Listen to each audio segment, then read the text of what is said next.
calls went to the Pentagon. It went through the military, and the military was sitting there saying, oh, hey, don't answer, don't answer that phone, whatever it might be.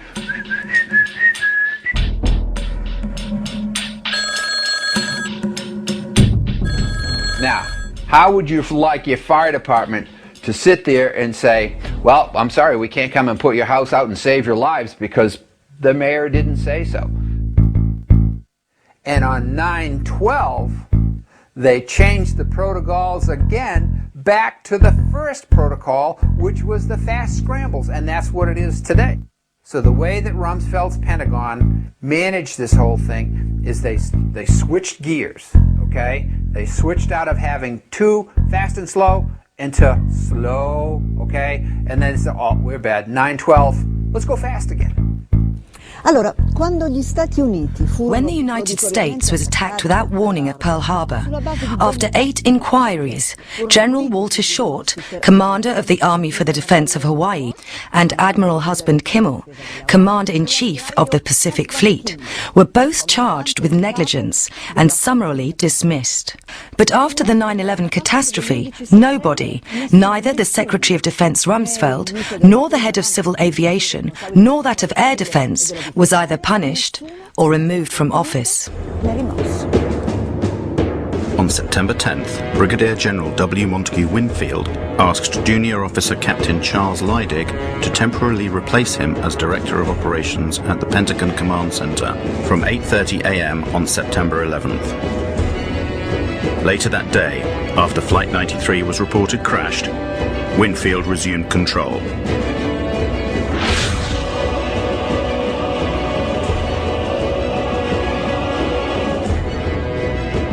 Captain Leidig had only just completed a course qualifying him to run the command center.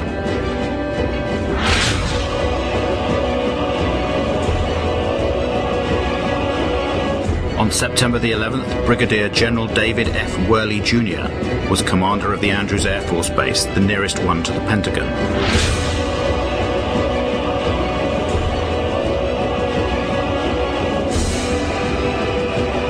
On September the 11th, Richard B. Myers, Vice Chairman of the Joint Chiefs of Staff, in the absence of Chairman Shelton, was the temporary head of all U.S. Armed Forces.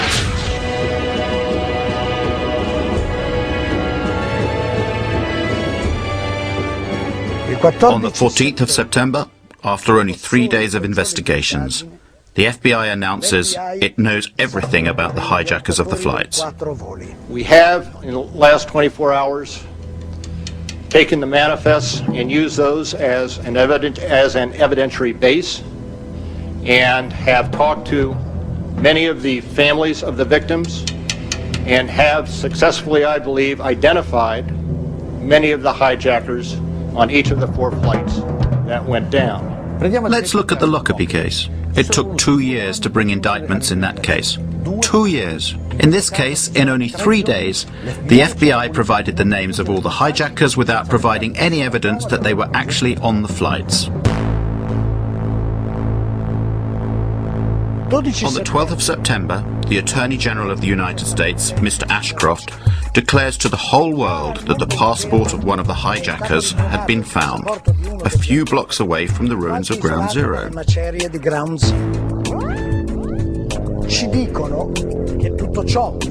Even though they had said that everything inside the towers had been burnt up or had been reduced to a fine dust. So, the steel was molten, but paper survived?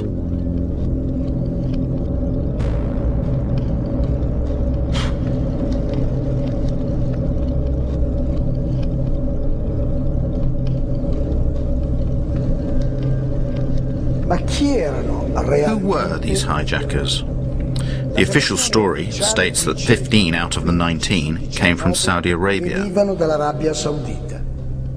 that they were trained in Afghanistan, and that they were Islamic fundamentalists, fanatical Muslims. Al-Qaeda is supposed to be a Salafist network, and Salafism is a very, very Puritan strain of Islam. that suggests that we need to follow very closely to the letter the activities of the Prophet Muhammad.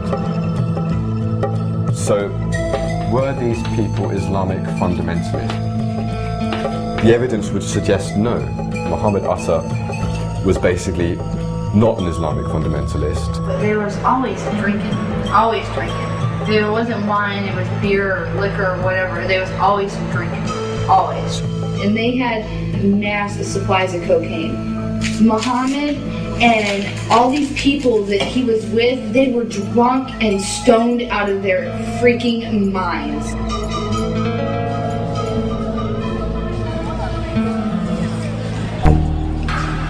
The identikits of the hijackers supplied by the FBI are truly bizarre. Each identikit corresponds to a number of persons. These persons are very different. They have different attitudes and different biographies. They live in different places, sometimes at the same moment. When you speak of Muhammad Atta, what Muhammad Atta? Is it the Muhammad Atta who was in Hamburg, Germany, being run by German intelligence? Is it that Muhammad Atta?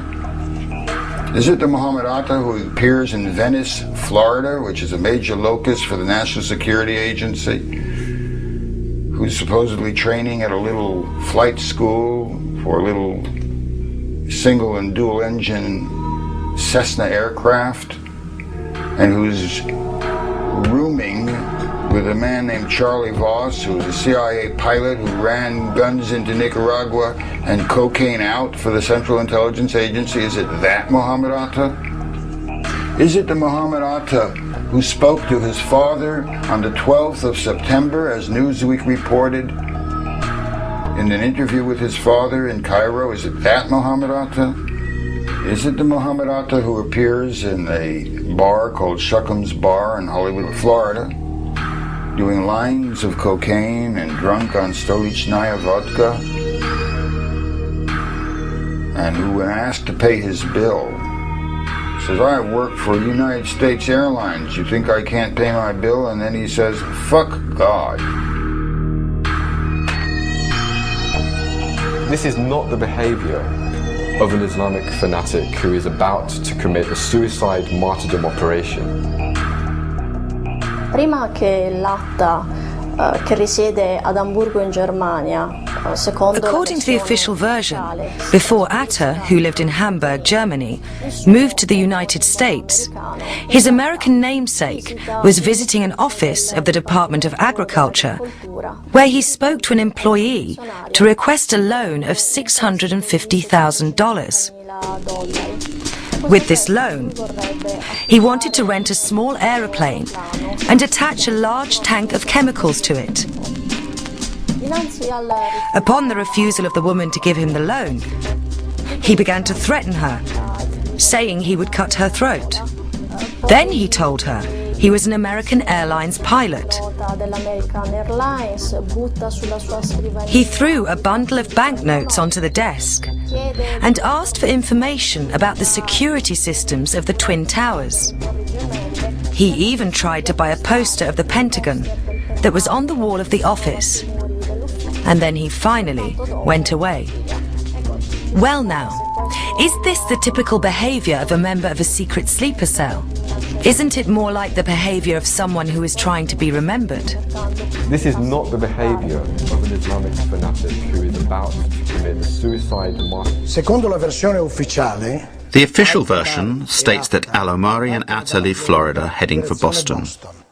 This is according to plan, since that is where the two aeroplanes due to be hijacked will depart. But they don't stop when they get to Boston, they continue to Maine. 300 chilometri più a nord.